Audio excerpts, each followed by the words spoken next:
Hello guys, ngayon araw ay pumadyak tayo dito sa Hinulugang Taktak. At nandito tayo ngayon sa tapat ng simbahan ng Taktak dahil pinagbantay tayo ng bisikleta ng aking kasama dahil andun siya, napaihi na ata sa sobrang pagod.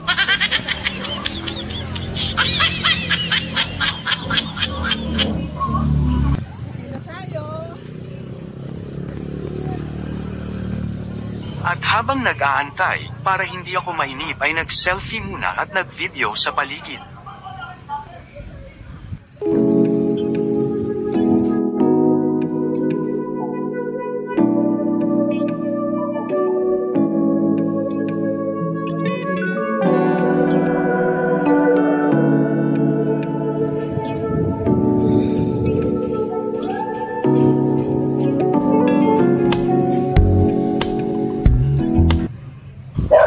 Yan guys, ganyan ang tanawin dito sa Taktak pag-araw ng Sabado at Linggo. Dahil walang pasok sa trabaho, makikita nyo na napakaraming bikers at joggers ang pumupunta dito para mag-exercise.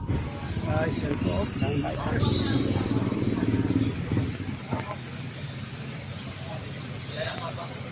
Yan guys, daming bikers.